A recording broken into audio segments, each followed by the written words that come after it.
আমার ভাসুর আবার কি করছে, আপনারা ভাবতে পারেন যে আমার তো ভাসুরের বউ আছে, আমার ভাসুর তার বউকে বাপের বাড়ি পাঠায় দেয় সে আমার সাথে রাতে সময় কাটায়, রাতে সারা রাত আমার সাথে থাকে, সকালে চলে যায় তার ঘরে। আবারই দেখা যায় এরকম করে দিন কাটে, হুট করে না একদিন আমার স্বামী চলে আসার পরে মানে আমার ভাসুর তো এখন তো কী করবো, এখন আমিও কী করব, তার সাথে সঙ্গে তার প্রতি আমার একটা আকর্ষণ, মানে তাকে ছাড়া আমার ভালো লাগে না। আমার স্বামী যে ঘরে আসছে তার প্রতি আমার কোনো কেয়ার নেই, কিন্তু তার প্রতি আমার ভাসুরের প্রতি আমার কেয়ার আছে। যাই হোক, কিছু করার নেই। পরে দিয়ে মানে আমার স্বামী আসছে, এখন আমার ভাসুর তো আমার সাথে কথা বলতে পারে না। তো আমার ভাসুর আবার কী করছে, রাত্রেবেলায় শুতে যাব তখন আমার মোবাইলে একটা ভিডিও পাঠাইছে, বুঝছেন। তখন শুতে যাব, মানে আমার স্বামী শুয়ে রয়েছে, আমি শুতে যাব, তখন আমার ভাসুরে আমার মোবাইলে একটা মানে আপনারা তো অবশ্যই জানেন যে বিদেশি মেয়েদের সানি লিওন কি মিয়া খলিফা, আমি তো কিছু বুঝি না। তো আমার ভাসুরে আমাকে এরকম একটা ভিডিও পাঠাইছে। ভিডিওটা পাঠানোর সাথে সাথে আমার মোবাইলে টুন করে শব্দ উঠছে, আমার স্বামী ফোনটা হাতে নিছে, যে এত রাত্রে কে আমাকে কি দিল। পরে আমার তো আর মাথায় আসছিল না যে আমার স্বামী চলে আসছে, আমার ভাসুরের সাথে যে আমি মানে মেসেজ করে অথবা যাই কথা বলতে এগুলো ডিলিট করে দেবো, ভুলে গেছিলাম। আসসালামু আলাইকুম, আমি রুনা, আমি থাকি মানিকগঞ্জ। আমি একটা বিবাহিত পার্সন। আজকে আসছি আমার নিজের জীবনের কিছু গল্প নিয়ে, আমি যেটা আমার জীবনে ঘটে গেছে সেটাই বলতে আসছি। তো আমার জামাই থাকে সিলেট, আমার জামাই সিলেট চাকরি করে। তো যাই হোক, আমাদের বিয়ে হয়েছে পারিবারিকভাবে, ঠিক আছে। আমাদের কোনো আলাদাভাবে কোনো রিলেশন নেই, পারিবারিকভাবেই রিলেশন হয়ে বিয়েটা হয়েছে। তো পারিবারিকভাবে বিয়েটা হলেও কী হয়েছে, মানে কি বলবো, আমার স্বামী আমার সাথে বেশিটা সঙ্গ দেয় না। সে সবসময় চিটাগাংয়ে থাকে, তো চিটাগাং সে চাকরি করে।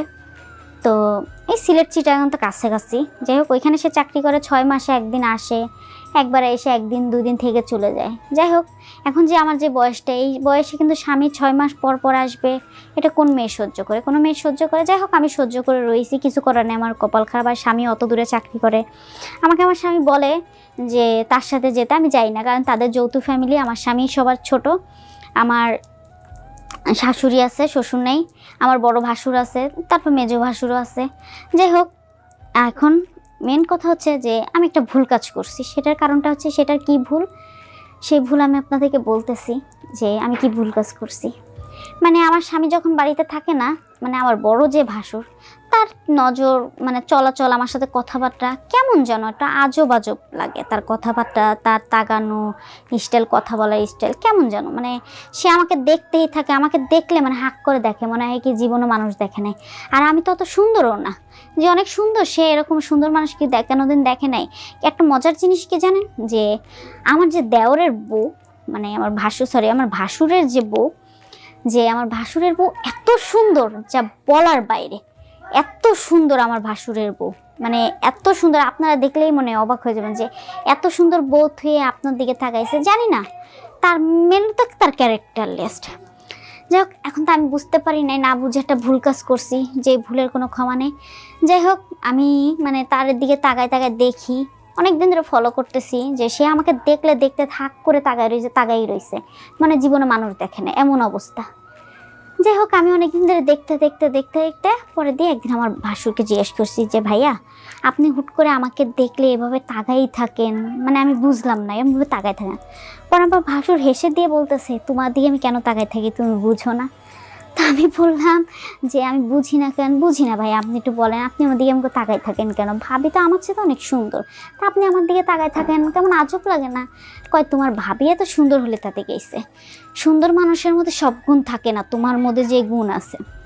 তা আমি তার অনেক কথাবার্তা শুনে মানে আমি ইমপ্রেস হয়ে গেছি, এতটা ইমপ্রেস হয়ে গেছি যে তার কথা সারাদিন ভাবি, সে কি বলছে না বলছে, এগুলো ভাবতে একটা পর্যায়ে তার সাথে আমার একটা সম্পর্ক তৈরি হয়। এমন একটা সম্পর্ক তৈরি হয় যে ভাসুর আর ছোটো ভাইয়ের বোর মধ্যে এরকম সম্পর্ক না হওয়াটাই ভালো ছিল, মানে আমি আবেগের বশে পড়ে গেছিলাম।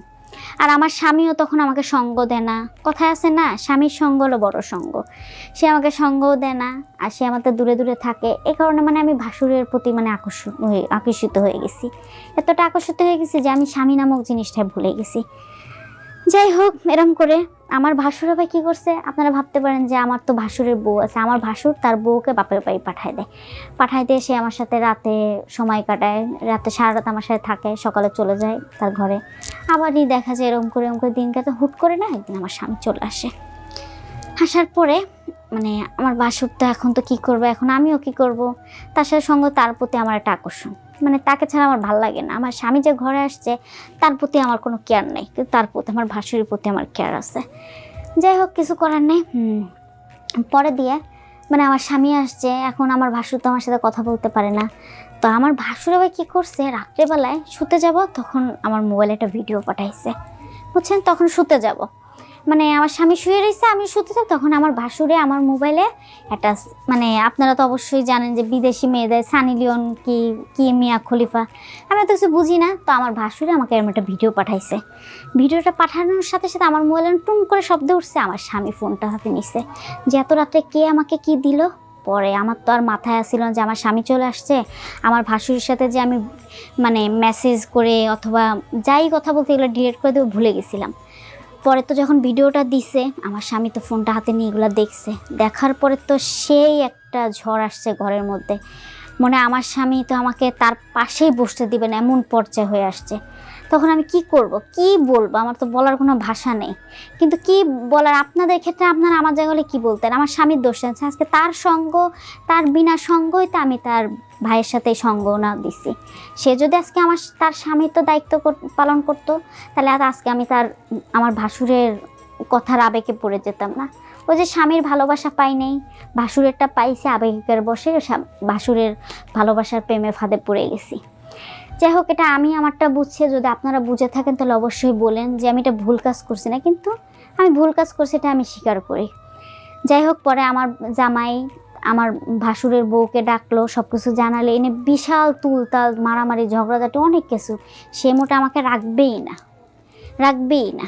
যাই হোক, পরে যে আমি আমার স্বামী কি করব, এখন আমি বাপের বাড়ি গেলে যে দুই কথা শুনবো না এমন না।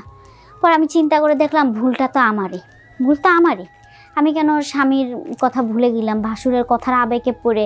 আর তখন একটা কথা, আমার ভাসুরকে যখন আমার স্বামী বলছে তুই কি আমার বউকে বিয়ে করবি, তোর বউকে ছেড়ে দিয়ে, আমার ভাসুর বলছে না, অসম্ভব, আমি আমার এত সুন্দরী বউকে ছেড়ে দিয়ে তোর বউকে বিয়ে করবো, তোর বউর মধ্যে আছে কি।